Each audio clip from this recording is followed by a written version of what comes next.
Saludos. Hoy tengo la enorme satisfacción de presentaros al equipo de redacción del colectivo Amor y Falcata. El nombre es precioso, ¿eh? Amor y Falcata, fíjate. Además se expresa en este par dialéctico que es a la vez unitivo y exclusivo, la ética sodalicia. La ética sodalicia es la ética normal, la ética de la lógica del sentido común, puesto que tanto las cosmovisiones del amor como amor puro, que no incluyen el conflicto, que es una realidad objetiva, pero sobre todo las cosmovisiones del conflicto puro, que no incluyen el amor, como es la jovensiana, o todas las que le continúan, que hoy son tan abundantes, pues no logran el elemento transformador necesario que incluye el amor y la falcata. Ya sabéis lo que es la falcata, pero bueno, por si alguien no lo sabe, la espada ibérica, la espada tipo sable, de filo por un lado, y entonces amor y falcata pues recogen muy bien esta interpretación de la ética sodalicia, que explicada de una manera sencilla significa amor hacia los iguales y guerra a los dominadores, a los opresores, a los malvados, a los perversos, a la mala gente. Entonces aquí es donde tenemos que incluirnos para no caer ni en la unilateralidad del amor ni en la unilateralidad del conflicto.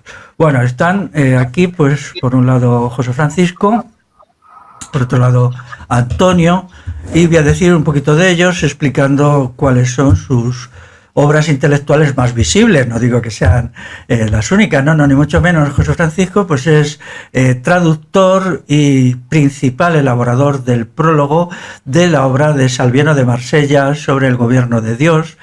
Y bueno, pues a mí me emocionó mucho cuando me dijo que la iba a traducir y no me lo creía al principio. Dije, esto es un pegote que se está tirando José Francisco conmigo. Y luego cuando ya la vi traducida y cuando la he visto editado, pues me quedé muy impresionado.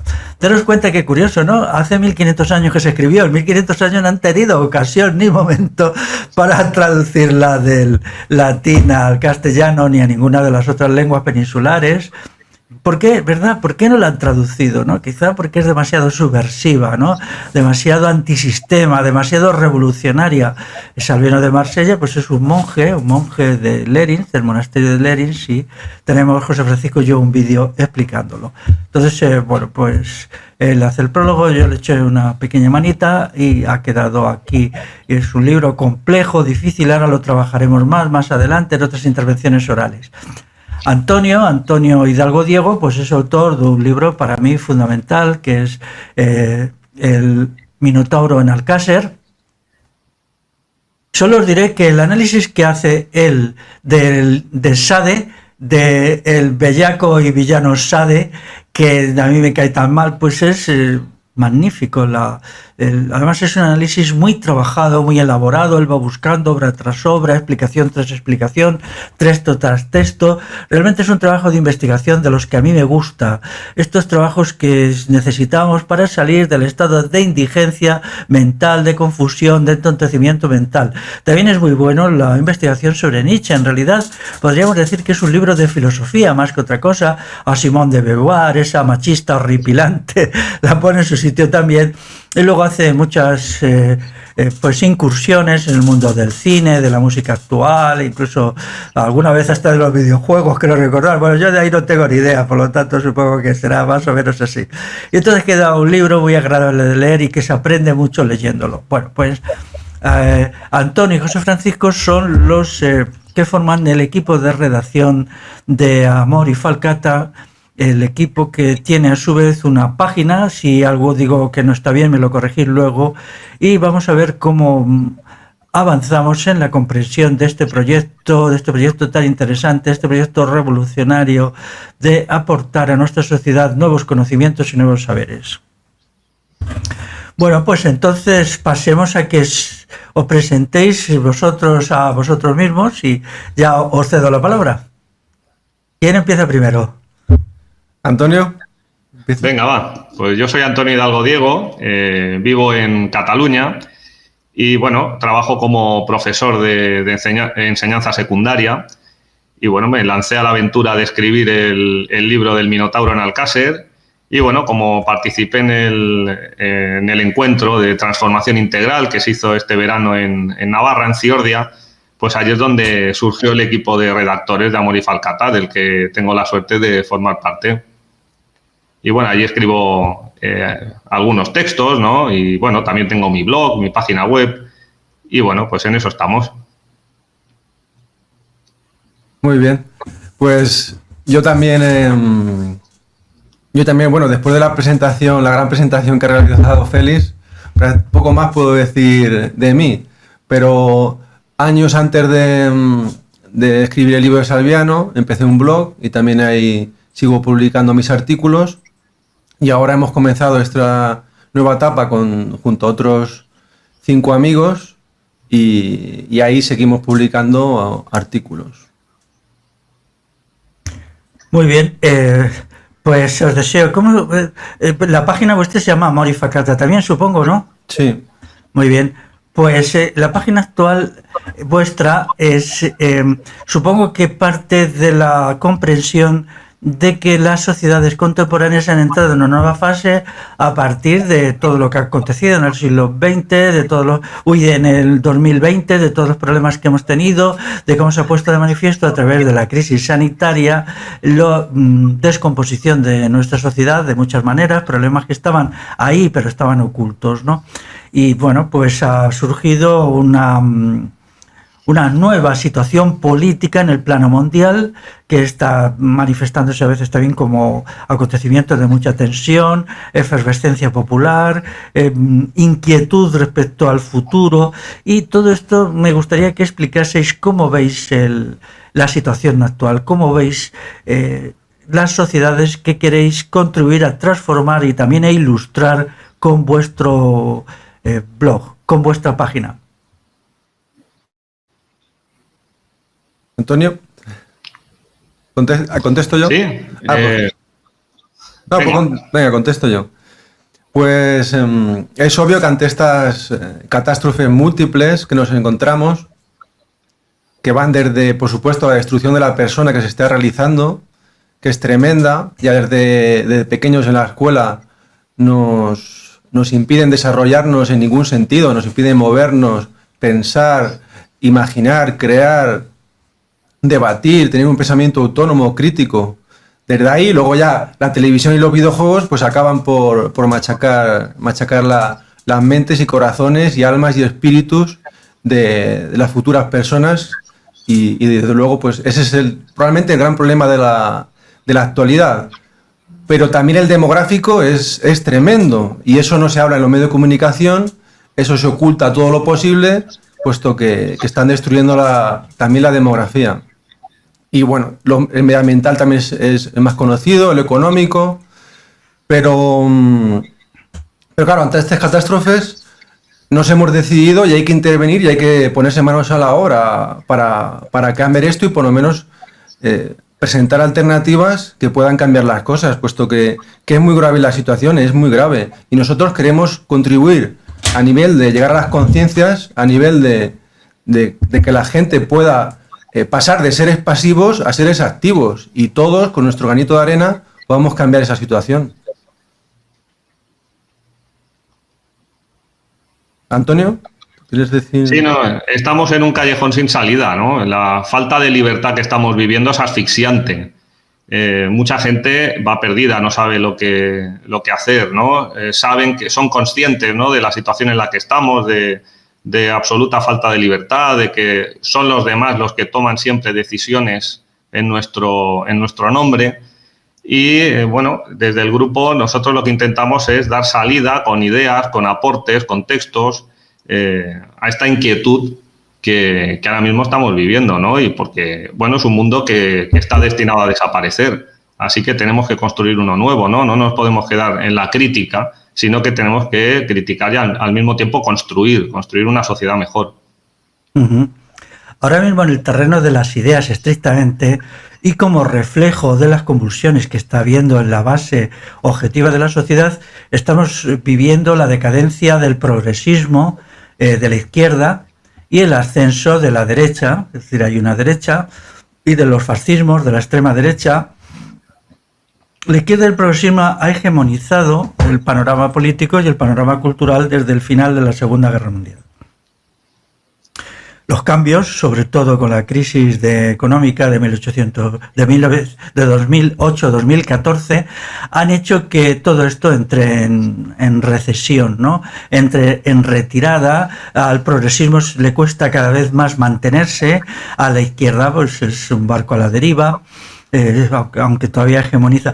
Y esta crisis entre la izquierda que se desmorona y una derecha y unos nuevos fascismos de derecha que no aportan nada más que palabrería, mentiras, demagogia y tal, abre una grieta muy interesante en la cual podemos intervenir, porque esta división entre unos y otros en el seno de las élites nos permite entrar más, penetrar más. Cuando el enemigo se divide porque ya no puede presentar un frente unido, es estupendo, y creo que ahí es donde está la función de Amor y Falcata.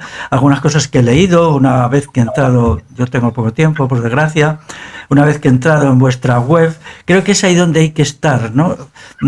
Porque la gran salida del capitalismo en los últimos 60 años ha sido la izquierda, esto está claro, ¿no?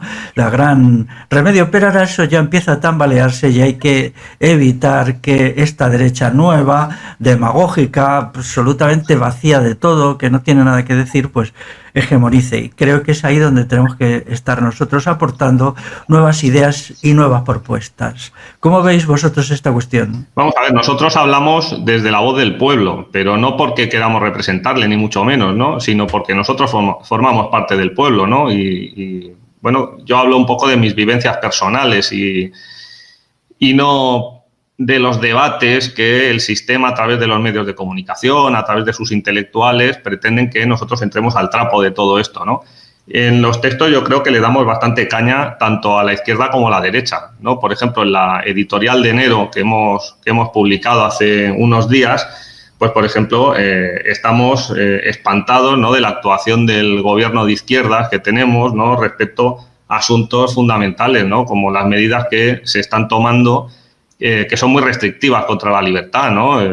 Este descontento que está generando el gobierno de izquierda lo están aprovechando grupos de derecha para, bueno, culpar desde Bill Gates, George Soros o cualquier otro elemento, ¿no? El tema del conspiracionismo está ahí, y esperar a que venga, pues, un político, esperar a que venga un ejército a que nos salve, ¿no? Nosotros no creemos en que elementos externos y mucho menos del poder nos vayan a salvar, sino que debe ser el pueblo y sobre todo la persona, ¿no? Tenemos que empezar nosotros a transformarnos personalmente, a aprender a ser autosuficientes, a hacer nuestra propia vida sin que los demás tomen decisiones por nosotros, y tenemos que empezar a unirnos con nuestros iguales, trabajar juntos para construir esa sociedad mejor que queremos.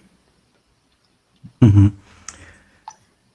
Ahora mismo, en las condiciones actuales, quizás sea la impreparación y la degradación de la persona la base principal que tiene el sistema. El sistema, pues, se mantiene en pie, ya en un estado avanzado de crisis, aunque todavía ni mucho menos hay una situación revolucionaria objetivamente, porque el individuo medio está en un proceso de degradación, desintegración y destrucción grave.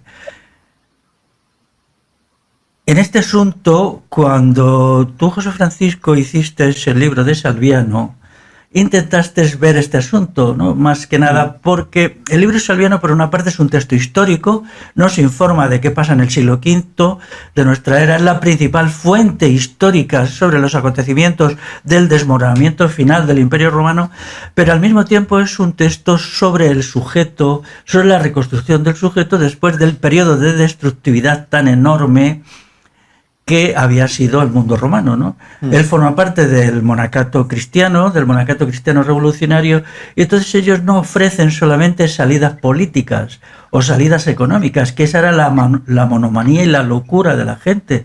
La gente cree que basta con la solución política, la solución económica, y que no hay que cambiar el sujeto. El sujeto puede seguir siendo una cosa tan desastrosa, tan poquita cosa como es hoy, y entonces todo iría bien, ¿no?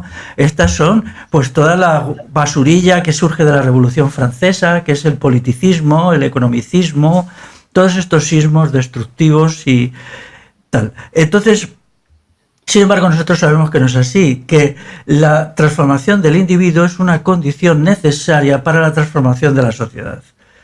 Y esto es una de las grandes aportaciones de Salviano. Entonces me gustaría que explicaras cómo ves tú el fenómeno de los valores, de la axiología y de la ética en la transformación de la sociedad a través de la transformación de la persona. Sí, esto es fundamental. Y también recuerdo un análisis tuyo sobre Espartaco, del problema de Espartaco, que nos ilumina también, puesto que la historia está para eso, para aprender de ella y en los aspectos fundamentales de la existencia, tanto a nivel individual como colectivo, poder servirnos de ella para mejorar las circunstancias y mejorarnos a nosotros mismos. El problema de Espartaco es que fue la última gran rebelión de esclavos del Imperio Romano y fue alrededor del año 100 y 90 antes de nuestra era. Y desde ese momento ya no hubo más rebeliones de esclavos. ¿Y por qué tampoco triunfó esa rebelión? Puesto que llegó a poner al Estado romano contra las cuerdas, al gran imperio, a ese gran imperio de los grandes ejércitos y la gran potencia naval y en todos los sentidos, pues casi vamos, se desmoronó en muchos casos y no fueron capaces de dominar esa cuestión hasta que los propios esclavos, porque eran personas que no se habían autoconstruido, muchos de ellos ni siquiera tenían la idea de libertad en mente, en contra de Espartaco y su gente cercana, al ellos no ser mejores moralmente, con unos valores superiores y tener un proyecto de esa nueva sociedad que construir, distinta, alternativa y muy superior a la romana, al final acabaron por ser igual o peores que sus opresores. Y eso llevó a la derrota del movimiento de la revolución de Espartaco, revolución de esclavos, y luego ya se entró el Estado romano, incrementó tanto el poder y por tanto destruyó a tal nivel a los esclavos y tanta opresión sobre la sociedad en general, que no dio lugar a que existiera movimientos superadores y transformadores en la época. Por tanto, en los siguientes 500 años no hubo, aparte de cosas muy aisladas e insignificantes, no hubo nada superador que hiciera frente a esa barbarie y esa destructividad y aniquilación de lo humano. Tuvo que ser ya al final del imperio por supuesto, apareció el cristianismo y el cristianismo hizo logros, pero exactamente el cristianismo se basó en la recuperación de los valores, en la recuperación de una ética y una moral y en la recuperación de lo humano. En recuperar sobre todo con la visión del amor, recuperar la sociabilidad y recuperar las capacidades para estar unos junto a otros, sobre todo los iguales, ¿no? Diferenciado de los opresores, que es lo que dice Afeles anteriormente de la ética sodalicia, que es la que nos enseña realmente a diferenciar las dos escalas, la escala de los iguales y la escala de los opresores, que nunca van a querer nada bueno contra nosotros, por eso establecemos un combate contra ellos. Es verdad que es un combate ético, con unas limitaciones, porque no somos unos bárbaros y unos asesinos y unos torturadores como ellos, pero sí que por supuesto hay que tener un combate, porque ahí está también la esencia de la soberanía y de tanto individual como colectiva. De hay que defender, la autodefensa tiene que tener la base de la ética personal y ética colectiva. Muy bien, luego en el proyecto de Amory Falcata tenéis un programa axiológico, supongo, o sea, un programa de recuperación de valores. ¿Cómo habéis tratado esto y qué es lo que tenéis lo que os planteáis hacer en el terreno de la axiología? Bueno, básicamente, claro, una revolución. Nosotros somos revolucionarios, apostamos por la transformación del individuo y de la sociedad. Una revolución sin valores, pues es lo que hicieron los bolcheviques en Rusia, ¿no? Una revolución sin valores es lo que hizo Robespierre y los jacobinos durante la Revolución Francesa. Nosotros no tenemos que volver a incurrir en ese error, ¿no? De dejarnos llevar por teorías aparentemente bonitas que luego chocan con la realidad y sobre todo con los aspectos morales del ser humano. Por delante de todo, creemos en el bien, en la verdad, en el amor, en la belleza, que son valores fundamentales, ¿no? Por lo tanto, a nosotros lo que nos preocupa es precisamente eso, ¿no? Bueno, yo además, en Navarra también surgió un grupo de transformación integral, formamos uno en Cataluña, y una de las metas que nos hemos propuesto en el grupo de TIC, de Transformación Integral de Cataluña, es precisamente elaborar una propuesta axiológica con los valores que queremos en la sociedad que tenemos que construir, ¿no? Entonces, pues creemos en la libertad, creemos en la cosmovisión del amor, en el esfuerzo, el servicio y el combate, ¿no? Copiando la idea de tu página, ¿no, Félix? Y bueno, creemos también en la comunidad de bienes, en la soberanía popular. Y bueno, pues nuestros textos siempre van a estar en ese sentido. Claro, insisto en lo que dije antes, el libro de El gobierno de Dios de Salviano de Marsella se puede leer como un tratado axiológico, también se puede leer como un libro de historia, tiene varias lecturas, ¿no? Es un libro polisémico, como dicen. Es curioso que aquí respecto al mundo de los valores existe, bueno, pues el progresismo, que ignora todo eso. Para el progresismo solo hay el valor monetario y punto, ¿no? Y luego para la derecha hay cierta derecha que hace un discurso abstracto, vacío, hipócrita sobre los valores. Cuando, claro, ¿qué valores puede haber mientras exista la gran empresa transnacional que lo destruye todo, que destruye la vida de la gente y tal, ¿no? Por cierto, que Antonio y yo estamos metidos en una investigación sobre el problema del trabajo asalariado hoy, a partir de China y esto, y cuando lo acabemos, pues diremos algunas cositas, ¿no? El trabajo asalariado, la esclavitud asalariada, hoy que es tan terrible, porque se empeora cada día que pasa, pues no puede permitir la existencia de valores y no puede permitir un sujeto axiológico. Simplemente destruye a la persona, la destruye. Y a mí me molesta mucho cuando se publica algún libro, más bien de pensamiento conservador, sobre axiología, porque lo considero un ejercicio de hipocresía tan enorme, de estos tíos que son unos sinvergüenzas totales, que por un lado te hablan de valores y por otro siguen pendientes de las maravillas de la gran empresa transnacional y las bobadas de la libertad de mercado, el libre mercado, que te quedas impresionado. Pero claro, los otros, que son unos politicistas enloquecidos, no se dan cuenta que la política, tanto la política digna como la politiquería sucia y zafia de los partidos políticos, no es solución. La segunda no vale para nada, pero la primera solo tiene un ámbito. Hay una parte del ser humano que es decisiva, que es la parte prepolítica. La parte prepolítica es la que dice más lo que somos y lo que podemos hacer que la política. Entonces esa parte prepolítica es la que hay que trabajar mucho, porque lo que nosotros estamos viviendo es una crisis de sociedad y una crisis de civilización. Bueno, esto ya no es una civilización, es pura barbarie, ¿no? Pero si queremos crear una nueva civilización, una vida buena, entonces tenemos que plantearnos el problema de lo prepolítico y de lo axiológico. Y luego lo político, pues está ahí, sí, necesitamos algo de política, pero no es ese elemento decisivo. Yo entiendo que vosotros en vuestra página, por alguna cosa que he leído, aunque claro, habéis empezado hace poco, os queda mucho por hacer y tal, también compartís esta interpretación. Sí. Yo además quería comentar, en este sentido, justo voy a publicar en la página de Amor y Falcata en los próximos días, quizá en un par de semanas, un artículo sobre el gran problema que está ahora sufriendo las sociedades, en concreto la nuestra, del miedo y el pánico que se está viviendo, porque ya en este sentido el valor de la valentía, el valor de la fortaleza personal ha desaparecido totalmente.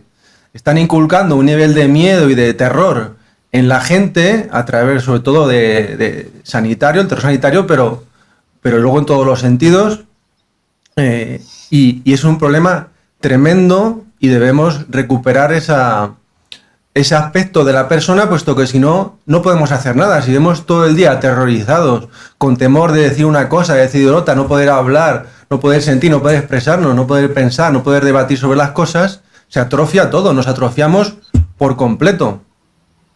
De modo, y ahí recomiendo también un gran vídeo corto, pero muy potente de Félix, que se llama Vivir con épica, pieza oratoria para la juventud, y en el que hace un alegato a favor de la valentía, de la épica, del heroísmo, puesto que yo en este artículo que voy a presentar en unas semanas, creo que probablemente sea el instrumento ideológico, psicológico más importante que las élites ahora han empezado a utilizar. Por supuesto, ya iban utilizando, pero ahora han incrementado.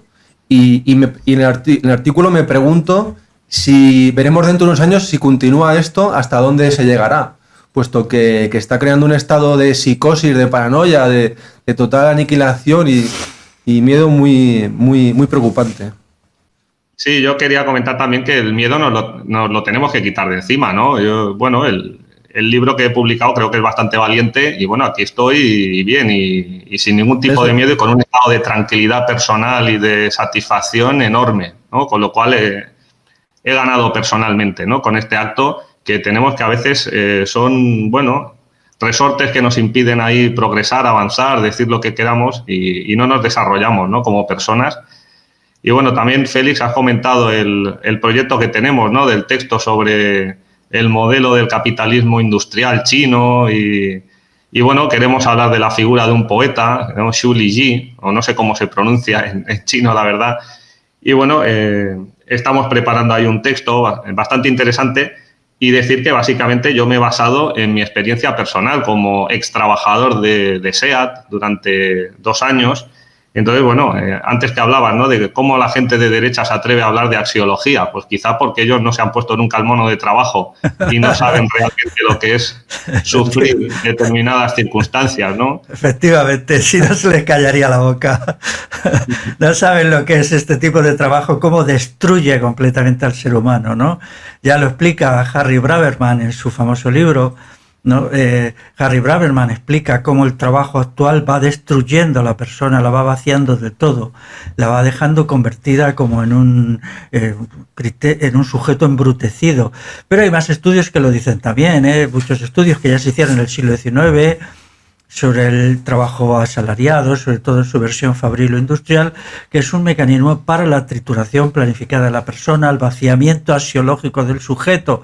Por lo tanto, por favor, toda esta gentuza asquerosa, tan hipócrita de la derecha, que de vez en cuando se atreven a escribir un librito sobre axiología, con ese eticismo mostrenco, podían dedicarse a otra cosa y dejarnos en paz, porque todo ejercicio de hipocresía es desagradable y el suyo más, ¿no? Ahora mismo la axiología verdadera, la ética, los valores tienen que basarse en una revolución económica y una revolución política que no puede ser separada de la revolución axiológica.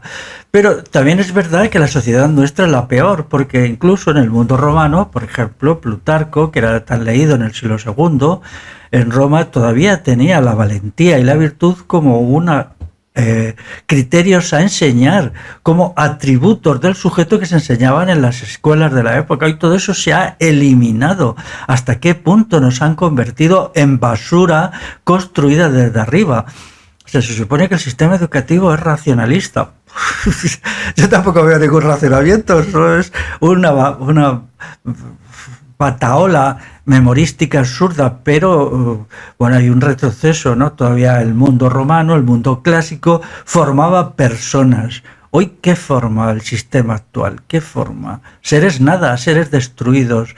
Y es necesario dar una batalla por la axiología y hacer un llamamiento a que el sujeto se construya y se autoconstruya, no solamente en las cualidades intelectuales, que son muy respetables, capacidad de pensar, sino también en las cualidades morales que son las más prepolíticas, es decir, cómo el individuo se relaciona con el mundo, el problema de la valentía, el problema de la cobardía, el problema de lo relacional, el problema del individualismo, la cuestión del autodominio, la cuestión de las emociones. Todos esos asuntos son decisivos porque han sido demolidos, se han dejado todo esto está hoy en manos, pues, de la industria del ocio y entretenimiento, que es la más perversa de todas, ¿no? Madi en USA y en inglés, casi toda, o con traducciones, pues que, bueno, crean un sujeto deplorable, tan deplorable que ya no le vale ni al sistema. El sistema ha creado un sujeto tan funesto que ya no le vale. Os quería preguntar si compartís conmigo una idea que es la siguiente. La decadencia y descomposición del régimen actual, que por cierto ya es aceptada por bastantes autores, no en este país llamado España, que es absolutamente, está a la cola de todo en el pensamiento, pero yo de vez en cuando consigo por ahí textos que admiten que es una sociedad estancada, una sociedad senil, una sociedad decadente, una sociedad sin creatividad. Pues entonces, en una situación así, si estáis de acuerdo conmigo, que tenemos que luchar por la hegemonía de una axiología revolucionaria y también de unos criterios, de un programa, de un proyecto político y económico. Es decir, tenemos que hacer un esfuerzo de creación para llenar los vacíos que ha dejado el decadentismo institucional del régimen actual. Pues claro, Sí. esto es un problema muy grave, pero por suerte tenemos los dos aspectos, los dos lados, las dos caras del asunto. Por un lado, al haberse destruido tanto y haber conseguido ellos una superioridad tan abrumadora en el nivel de destructividad a través de los medios de comunicación, a través del sistema escolar, etcétera, pues han logrado que las personas prácticamente ya el nivel de conciencia esté muy deteriorado.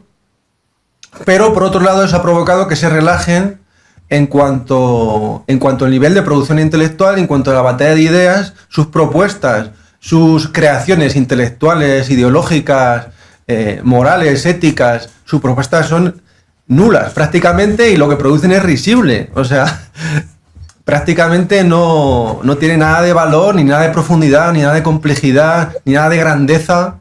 Son cosas de un nivel muy básico. De modo que esto sí que deja la puerta abierta a que demos ahí una batalla importante y podamos incluso situarnos, por lo menos, aunque sea en la calidad, muy por encima de ellos. Por supuesto la cantidad, no, por ejemplo este vídeo, esperemos que lo vean muchas personas, muchos miles, pero sabemos cómo están las cosas y por lo tanto ellos tienen todas las herramientas tecnológicas, tienen todo el poder. Tanto el Estado como el gran capitalismo controlan todos los medios importantes, incluso en Internet, puesto que Internet se caracteriza por la sobreinformación y es muy difícil llegar a los contenidos y al final la gente cuando encuentra algún contenido de cierta calidad está tan abrumada que pues que prácticamente ni lo comprende o no puede, lo comprende relativamente.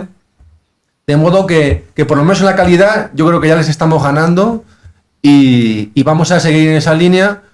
Y por supuesto que tiene que ser con minorías, pero tenemos que hacer que cada vez esas minorías conscientes sean más mayoritarias y sean cada vez más activas y ellas se conviertan en actores, puesto que de esa manera va a elevar la calidad del individuo, pues sin ella no podemos hacer ninguna transformación y también va a provocar que se llegue cada vez a más gente y que seamos más y que podamos llegar a ese punto crítico donde las élites ya estén en un nivel de fuerza inferior al nuestro y podamos construir esa nueva sociedad basado en esos nuevos valores, esa nueva política, esa nueva economía, que es lo que queremos, por lo menos todos los que estamos aquí. Sí, sí, no, totalmente de acuerdo, que se dejen de leer libros de autoayuda, a los filósofos de moda, a los profesores, estos que escriben libros y, bueno, todas estas cosas menores que anuncian en televisión, que están en el Corte Inglés, ahí en la sección de... Porque, bueno, el hecho de tener una gran promoción, el hecho de tener muchas titulaciones universitarias y publicar en editoriales muy grandes no significa que hagan productos de calidad, sino más bien al contrario, ¿no? Nosotros, desde un punto de vista modesto, podemos aportar textos que yo creo que tienen una gran calidad, tanto literaria como, sobre todo, desde el punto de vista de las ideas y también desde el punto de vista de la ética. Así que yo les animo a que entren en amorifalcata.com. Eso es. A través de Amor y Falcata y de otras elaboraciones similares se puede lograr, no digo ahora ni el año que viene, pero sí tendencialmente y como meta, una hegemonía de las ideas, una hegemonía del pensamiento, que es posible hacerlo porque lo que produce el sistema es muy poco. Con el fin de mantenerse, el sistema de dominación destruye a los dominados, pero al destruir a los dominados destruye su fuente nutricia y también los destruye intelectualmente. Entonces el sistema hoy se ha hecho no creativo y cada vez más. Esta falta de libertad, esta opresión, esta censura, esta vigilancia permanente a que está sometida la gente. Este miedo, pánico del que antes hablaba José Francisco, niega la inteligencia y niega la creatividad. Ya no solamente se está destruyendo el nivel de conciencia, sino la conciencia como atributo humano para el pensamiento, es decir, la conciencia la que está siendo dañada en el sentido de facultad de pensar. Y tenemos que tener claro que podemos y debemos lograr la hegemonía, luchar por la hegemonía, es decir, conseguir una superioridad intelectual reflexiva en los elementos decisivos por encima de lo que produce el poder constituido a través de sus mercenarios, intelectuales, catedráticos, todo esto, ¿no? Por ejemplo, ahora, Antonio, fíjate tú que en Madrid están poniendo otra vez Marat Sade. ¿Qué te parece? Supongo que conocerás esto. Bueno, Marat Sade lo están poniendo en un teatro. Y sí, yo lo vi hace muchos años, me pareció auténticamente una caquita, ¿no? Y además, bueno, muy triste, ¿no? Pues yo quiero decir una cosa, que el estudio que hace Antonio sobre Sade en su capítulo del libro El Minotauro en Alcácer es muy superior, pero infinitamente superior a todo lo que yo haya leído sobre Sade, que he leído mucho, siempre a la fuerza, porque a mí Sade siempre me ha caído fatal, pero bueno, quería leer. Y este para Sade del hombre, ya no me acuerdo su autor, ni tengo ganas de recordarlo, pues es una apología del sadismo, no como fenómeno sexual, porque allí lo que menos importa es el sexo, sino como fenómeno político, como una forma de ideología genocida y del exterminio, que es lo que es el sadismo, ¿no? Y entonces, pues a mí me parece que el procedimiento analítico que utiliza Antonio en su libro, especialmente en el capítulo dedicado a Sade, me encanta por su rigor, por la cantidad de fuentes que utiliza, por las conclusiones que extrae. Es decir, diría que es una obra magnífica, ¿no? Magnífica, y ahí ya hemos conseguido la hegemonía y tenemos que conseguirlo en todo. Y si luego nos pasamos al estudio de Salviano, yo creo que lo primero que hay que decir es que lo importante de este libro es que haya sido editado. Es decir, el acto de editarlo significa una comprensión muy profunda de qué. De la historia, pues yo creo, y si no me corrige José Francisco, que no era ese el problema era la cosmovisión, ¿no? Sí, era la cosmovisión. Sí. Luego, pues los datos que da, pues están bien, ¿no? Ya digo, es casi la fuente principal. Hay 2 o 3 autores que son él y 2 más los que son las fuentes del siglo V, pero sobre todo aportar una cosmovisión con el fin de aplicar aquello de unir tradición con revolución, ¿no? En realidad es la cosmovisión del monacato, la idea de lo colectivo, la idea de... Claro, la gente pues tiene unos prejuicios terribles, el anticlericalismo burgués es una de las ideologías más dementes que hay, con unos caracteres totalitarios y fascistas tremendos, pero... Para que la gente se tranquilice al leer sobre el gobierno de Dios, pues Salviano es el único autor de su época que defiende la revolución Bagauda, ¿no? Claro. O sea, por algo sería, ¿no? Vamos a ver, ¿por qué Salviano es el único? Porque luego hay otros, por ejemplo, el obispo Idacio, que la ataca, los considera bandoleros y los pone a caldo, ¿no? Los pone de hoja de perejil, ¿no? Y Salviano sabía perfectamente lo que había pasado porque era contemporáneo, más o menos, el libro, ¿no? Para la gente que quiera quedarse tranquila, en el asalto que hacen a Tarazona, en la provincia de Zaragoza, pues matan al obispo de Tarazona. No, aparte de la guarnición, claro, tienen que tomarla por asalto, muere la guarnición visigoda y los bagaudas dan muerte al obispo. Entonces todo esto, que son hechos bien documentados, porque aparecen en 2 o 3 fuentes históricas, a la gente no le hace reaccionar porque... Por desgracia, el cerebro de las personas está destrozado por dogmatismos y fanatismos y racionalidades, ¿no? Como vivimos en una sociedad de las teorías, de las teoréticas, que no respeta los hechos, no tiene en cuenta la experiencia, no aprende de la realidad, pues no son capaces de descargarse de todo esto, porque si queremos estudiar el fenómeno Bagauda, lo que tenemos que hacer es leer las fuentes. No leer lo que dicen otros, que nadie dice nada, porque el fenómeno Bagauda, como no sabían cómo meterle mano, pues han decidido prescindir de él, ¿no? Pero hay que estudiar las fuentes y entonces ir con rigor y ver qué sucedió realmente. En historia, cuando yo he estudiado sobre todo historia medieval, casi es mejor no leer profesores ni nada, sino ir a las fuentes, te lees los documentos y te aclaras muchísimo más rápido y deprisa. Pero esa percepción de lo...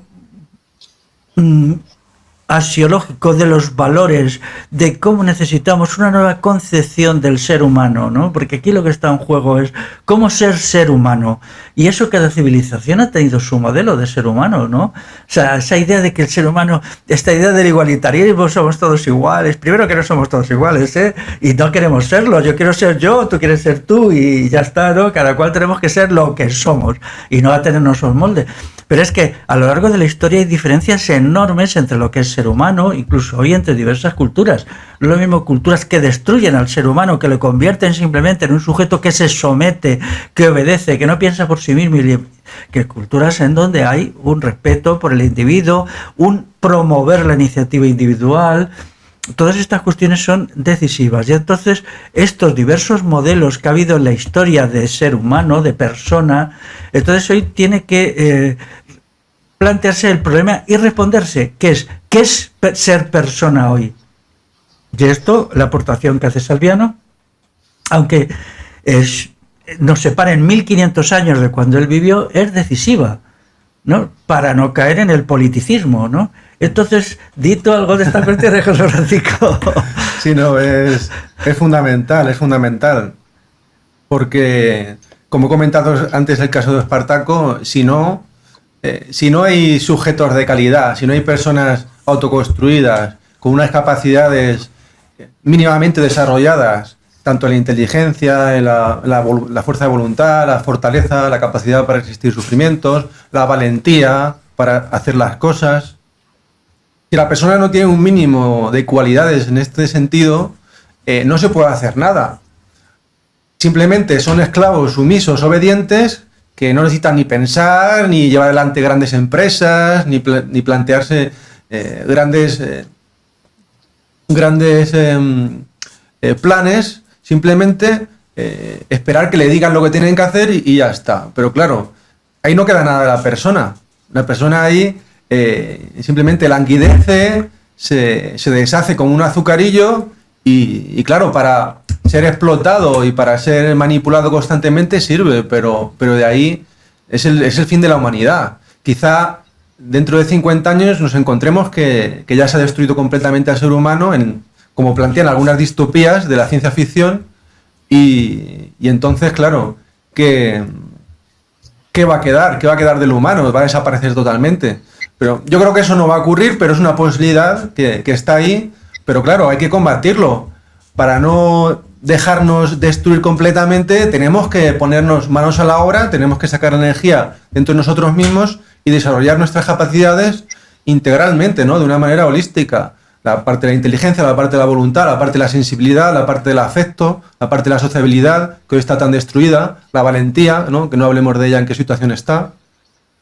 Por tanto, y también, por supuesto, no solo hay que hacer proyectos que hay que hacerlos de autoconstrucción personal a nivel individual, sino también hay que hacerlos a nivel colectivo. Y nosotros también en la Revolución Integral hemos estado trabajando en esa dirección y ya se están creando proyectos, tanto pues, con las reuniones, los grupos territoriales de trabajo, donde se elaboran proyectos y formas de trabajo en común, y luego también algunos trabajos colectivos. Yo, por ejemplo, dentro de unas semanas, quizá un mes, depende cómo me vaya el nivel de trabajo, plantaré el proyecto de comunidades revolucionarias integrales, que es un proyecto colectivo también para la autotransformación, para, respetando la individualidad, poder llevar a niveles superiores lo humano, puesto que ahora nos enfrentamos a la total atomización, a unos niveles de depresión, de soledad, que están llevando lo humano a niveles nunca antes vistos. Por tanto, creo que esto probablemente sea el principal problema que hay que trabajar y que nos debe preocupar y debemos trabajar mucho en este sentido.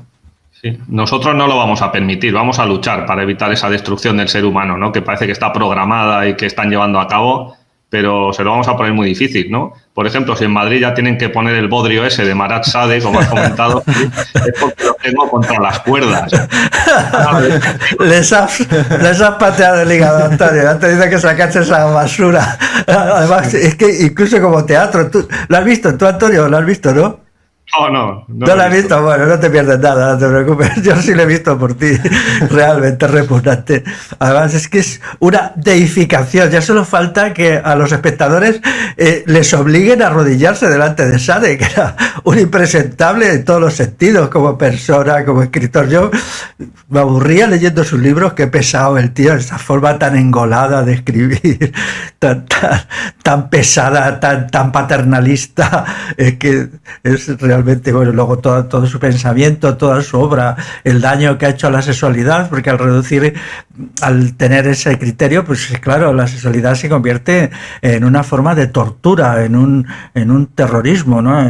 Lo que hace es terrorismo sexual, terrorismo con apariencia sexual, no sexualidad, pero efectivamente que tengan que sacarlo, que la obra Marasada además tiene ya 50 años o 60. Como no crean nada, tienen que estar constantemente acudiendo a refritos del pasado. Leí el otro día un estudio muy interesante de eso, con el cine incluso, como en los últimos 30 años no logran crear nada y tienen que reeditar películas, bueno, no las películas, sino los modelos de hacer cine y las ideas de hace 50 años, bueno, en el ensayo, que es lo que yo leo, igual, ¿no? Quería aclarar una cosa. Hay gente que tiene la cabeza muy llena de triunfalismos un poco delirantes, ¿no? Te dicen, bueno, pero ¿para qué vamos a hacer algo si somos tan pocos, no? Entonces la solución es, si podemos hacer algo siendo tan pocos, es mucho mejor no hacer nada, porque esa es la solución, ¿no? Y te dicen, como somos pocos, lo mejor es no hacer nada. O sea, las transformaciones sociales son siempre obras de minorías. Estudiado un poco lo que llaman Revolución Americana, es decir, el acto de independencia de Estados Unidos, de Inglaterra, ¿no? Y entonces un sociólogo, siempre queda alguna gente así un poquito inteligente hasta que se los destruyen, ¿no? Los destruyen no por la represión o porque los compran con dinero. No hay, siempre es lo mismo, o les asustan o les compran. Entonces todavía no lo han asustado a este autor ni le han comprado, y decía que en aquel acontecimiento, que fue muy importante en su época y que yo apoyo con reservas mentales, pero apoyo, solo el 3% de la población de lo que eran las colonias británicas en Norteamérica participó. Esta creencia fantástica de que es que todo se tiene que hacer con cientos de miles y millones de personas es infantil, es pueril, nunca ha sucedido. O sea, yo recuerdo en mi libro Democracia y el triunfo del Estado, me puse a estudiar quién había realmente ido en Barcelona a combatir al ejército sublevado los días 18, 19 y 20 de julio de 1936. Según la versión de ciertos partidos de izquierda, allí fueron la clase obrera en masa, o sea, los millón de personas de la clase obrera y del campesinado y tal. Todo esto es ridículo. Fueron 5%, el 5% de la población, y hay estudios empíricos que van preguntando a trabajadores de la época qué hicieron. La mayoría se quedaron en su casa, algunos se metieron debajo de la cama cuando oyeron los cañonazos y los tiros, y eso es así. Las transformaciones de la sociedad, tanto en el terreno intelectual como en el terreno práctico, siempre las hacen minorías. El problema está que esas minorías en un segundo momento se pueden convertir en minorías mandantes o en minorías que se expanden y se abren a la mayoría para que se cree una soberanía popular a partir de la democracia directa. Pero esto hay que entenderlo muy bien, ¿no? Es como lo que José Francisco hablaba de Espartaco. El fenómeno Espartaco lo lleva adelante un pequeño número de personas, muy pequeño, que es Espartaco y su grupo, los que estaban allí en la escuela de gladiadores, y luego se va incorporando gente, pero inicialmente es una iniciativa casi individual de poco más de una docena de personas, ¿no? Siempre los acontecimientos son así, siempre se necesita unas minorías audaces, unas minorías inteligentes que van abriendo brecha y que durante mucho tiempo aparecen como minorías incomprendidas, pero que en ciertas condiciones se convierten en mayorías. Si esas condiciones, que es revolucionarizar la base de la sociedad y tal, no se dan, pues entonces no hay que esperar otro ciclo. Igual el libro Salviano de Marsella, él era un individuo, solo un individuo. Él escribió su libro en condiciones probablemente muy incomprendidas. José Francisco conoce mucho mejor que yo su biografía, su vida. Recuerdo una charla que te oí explicarlo, pero él dejó ahí una obra imperecedera que nos sirve 1500 años después. Hay que pensar en términos también de futuro de la humanidad en su conjunto. La humanidad no es solo los seres humanos que hoy existen, sino los que existirán. La humanidad es el conjunto de lo humano, los que fueron, los que somos y los que serán, ¿no? Entonces, Salviano no se quiso limitar a las cosas de su momento, sino que hizo aportaciones de significación universal. Luego la historia es muy compleja, es hipercompleja, pasaron muchas cosas que no se pueden decir hoy. No, pero tenemos que tener esa mentalidad y no dejarnos apabullar por las grandiosidades, ¿no? Porque, como dice una amiga mía, dice, ¿dónde están las masas? Pues en los equipos, viendo el fútbol, viendo los estadios de fútbol, ¿no? Por desgracia, la transformación social, la transformación de las ideas y las revoluciones sociológicas son fenómenos de minorías y luego en determinados momentos se convierten o no se convierten en fenómenos de mayorías. Siempre ha sido así, no puede ser de otra manera. Y entonces Amor y Falcata, supongo, o estoy convencido de que también admite este enfoque. Totalmente de acuerdo, claro. Entre otras cosas porque somos de momento 7 personas, ¿no? Los que estamos en Amor y Falcata, que antes quizá pues parece que solo seamos nosotros dos, ¿no? José Francisco y yo, sí. Cuando no es así, ni mucho menos, ¿no? Nosotros somos los que estamos aquí haciendo de portavoces del grupo y, bueno, también forman parte otras personas, ¿no? Que no me deja ninguno. Pues están Diego, están Jorge, Delia, Javier y Gorka, ¿no? Creo que no me he dejado a ninguno de los miembros de Amor y Falcata. Bueno, pues claro, nosotros esperamos tener la influencia para que la gente de calidad y la gente que quiera realmente una transformación, pues la haga, ¿no? Muchas veces los demás se mueven por inercia y si hay líderes negativos, pues esa inercia será negativa. Si hay líderes positivos, pues esa inercia será positiva. Supongo que el tiempo llegará y por eso trabajamos, ¿no? Somos optimistas. No podemos hacer como Xu Lizhi, el poeta chino, ¿no? Que tomó la medida de suicidarse porque no soportaba el trabajo en la industria. No se trata de suicidarse, sino al revés, ¿no? De intentar transformarlo para evitar tener que vivir en esas condiciones. O sea, Antonio, si lo he entendido bien, vamos a hacer un libro sobre un individuo que es un antihéroe, que hace justo lo que no se tiene que hacer, que es suicidarse, ¿no? El tío por lo menos podía haberles dado un susto a los fascistas del Partido Comunista Chino con algo, ¿no? Les podía haber hecho algo, aunque solo sea escupirles en la cara o algo así, pero nada, va el tío y se suicida. Jo, me han metido en un lío absurdo, o sea, que tenemos que hacer un libro sobre un antihéroe. Bueno, vale, lo haremos, pero lo haremos solo por un motivo, porque es buen poeta. Es buen poeta y de hecho pues se ha conseguido, digamos, un reconocimiento mundial, pero pobre chaval tenía que haber hecho algo más que suicidarse, claro, en fin, pero también explica lo terrible de las condiciones de existencia de las fábricas chinas, de la clase obrera actual. Por cierto, la clase obrera ya se ha olvidado todo el mundo. Cuando yo era joven nos daban la tabarra infinitamente con la clase obrera, su visión revolucionaria y demás bobadas. Hoy resulta que nadie habla de la clase obrera. Bueno, pues vamos nosotros ahora a hablar un poquito de la clase obrera, si te parece, Antonio, tú que has estado por esos sitios, como en la SEA de Barcelona, y yo también en otros sitios parecidos, aunque con menos fama y más pequeños, pero muy parecidos. Pues nada, vamos a dar ahí, vamos a levantar de nuevo la bandera de la clase obrera, aunque ya no de la revolución proletaria, porque aquello era infumable, ¿no? Aparte de ser un gran poeta, a lo mejor esa fue su estrategia, ¿no? Su muerte sirvió para dar a conocer sus poemas, que son magníficos, y para darse a conocer a todo el mundo. Y a lo mejor él solo no fue capaz de hacerlo, pero su ejemplo y lo que relatan sus poemas, que son muy críticos con el régimen chino, muy críticos, muy valientes en ese aspecto, muy valientes, pues hace que nosotros recojamos el testigo, ¿no? Para poder completar el trabajo que él no se vio capaz de hacer. Claro, pero yo tengo una formación prepolítica que es muy contraria al suicidio. No. Yo tengo una formación prepolítica que consiste en morir matando y suicidio cero. Pero bueno, él eligió ese camino, pues aunque no esté de acuerdo, lo respeto. Pero también quiero decir una cosa, Jesús Francisco. Hemos hecho un lío tremendo aquí, ¿eh? Por un lado un poeta chino, por otro lado Salviano de Marsella, por otro lado... Uy, ya que nos falta. Joder, gente de culturas tan distintas, de periodos históricos tan diferentes, ya no sé qué nos falta. Bueno, pero también esto me satisface mucho porque uno de los criterios de la revolución integral tiene que ser el universalismo. Es decir, aunque nosotros nos situamos en el sólido terreno de la cultura occidental, pero el universalismo es nuestro lema, nuestro elemento. Es decir, una síntesis necesita una cultura de síntesis que sintetice todo lo positivo de todas partes, ¿no? En realidad la cultura occidental es una cultura de síntesis en el pasado, puesto que el cristianismo mismo no es un fenómeno inicialmente europeo, es un fenómeno asiático, por así decirlo, ¿no? Sí, de Medio Oriente. Claro, y luego se incorpora tardíamente ya, a partir del siglo II o III, por sobre todo el monacato cristiano. Entonces ahora también nos interesa mucho estas cuestiones de síntesis, de aprenderlo mejor, de comprender lo que se está haciendo para lograr una nueva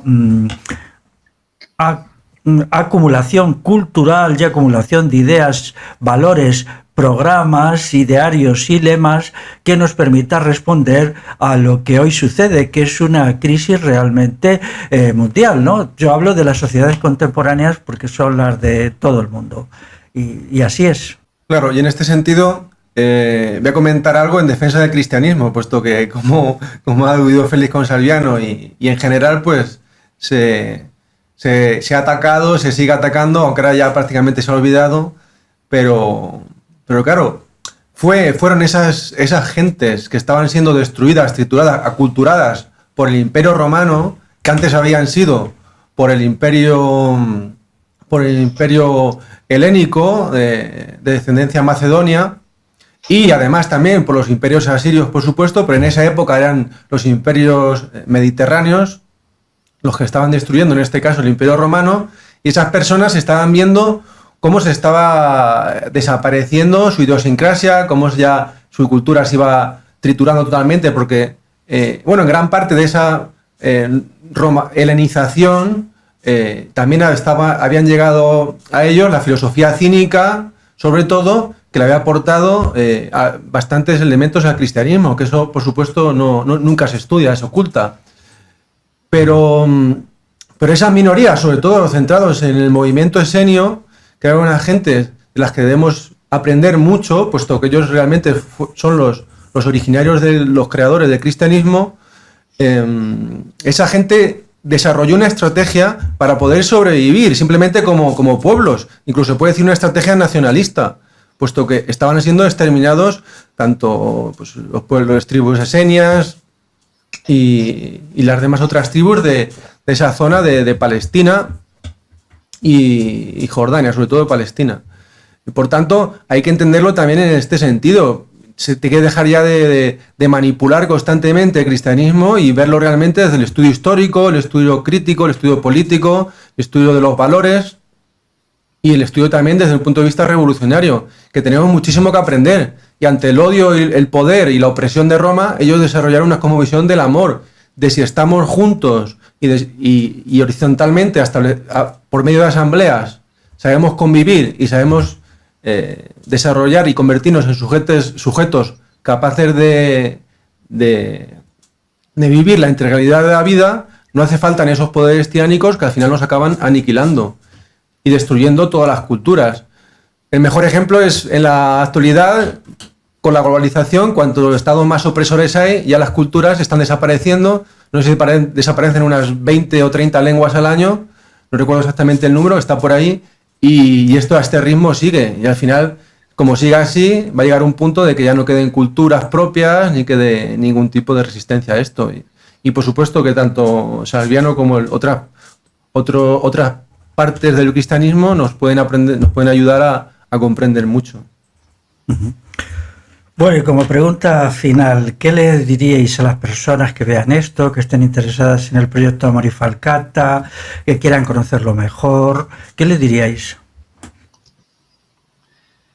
Bueno, pues que consulten la página web, ¿no? amorifalcata.com, que pueden ponerse en contacto con nosotros para hacernos sugerencias, para, hacer sus valoraciones, ¿no? Sobre nuestros textos, sobre lo que nosotros publicamos. Ahí tenemos un correo electrónico, amorifalcata@riseup.net, y bueno, estamos al tanto de las impresiones de la gente que nos sigue, y que espero que sea mucha más gente, ¿no? La que nos siga.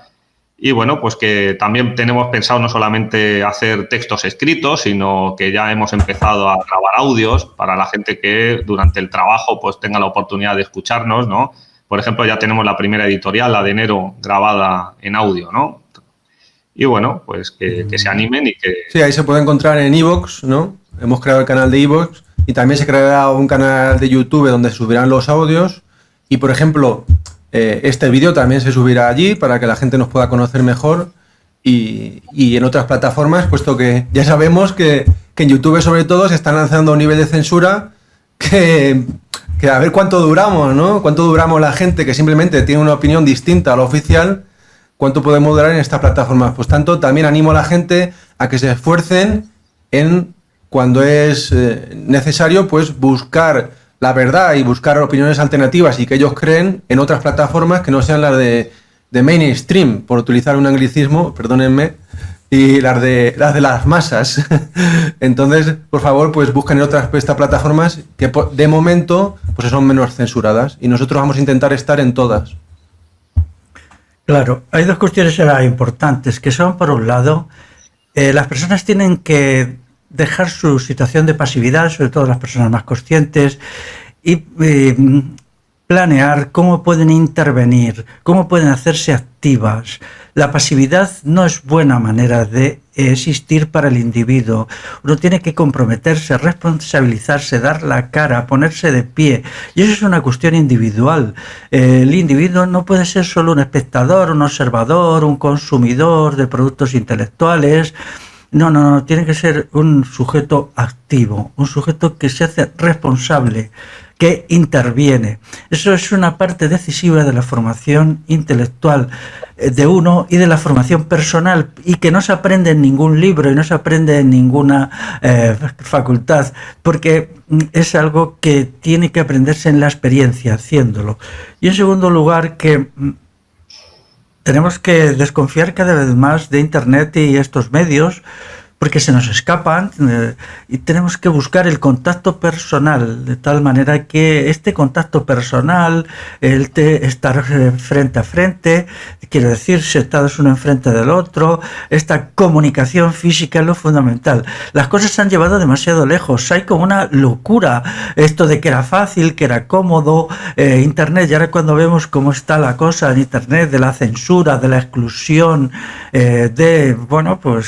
todos estos fenómenos terribles, nos damos cuenta que, claro, que no es un instrumento del pueblo, no es un instrumento que podamos usar la buena gente, que es una cosa que está ahí con fines muy oscuros. Y creo que quienes vean este vídeo tienen que pensar en estas dos cuestiones. Intervención personal y también conexión directa, conexión física. Una frase aquí de la Divina Comedia de Dante, que yo creo que viene bien, que dice: el más oscuro rincón del infierno está reservado para aquellos que conservan su neutralidad en tiempos de crisis moral. Hombre. Muy bueno. Pero como metáfora está bien. Yo creo que hay que mojarse, hay que empezar a mojarse. Definitivamente. Sí. Qué bueno eso, ¿no? No sabía yo que Dante llegara tan lejos. No lo había leído, claro. Muy bien, pues os dejo ya que digáis si queréis añadir alguna cosa, y cuando si queréis añadir, pues ya dejamos aquí esta entrevista, este diálogo. Bueno, que cada día 25 de mes es cuando publicaremos la editorial y, bueno, un mínimo de 2 textos, pero luego también vamos subiendo otras cosas, conforme las vamos haciendo, ¿no? Sí, de hecho creo que estamos bastante activos y ahí pueden seguirnos a través de la página, y ahora en iVoox y en YouTube, y iremos publicando ahí en la página, encontrarán toda la información, también la carta de presentación que explica someramente nuestros propósitos, nuestras metas, y ahí pueden encontrar toda la información y encontrar todos los artículos, por supuesto. Pues muy bien, pues nada, hay que entrar en la página, amigos y amigas. De vez en cuando haremos otro diálogo como este, quizá ya sobre temas específicos, y nada más, os animo a seguir, espero que tengáis muchos éxitos y que lo que hagáis en Amor y Falcata sea al menos igual de buenos que vuestros respectivos libros. Pues muchas gracias.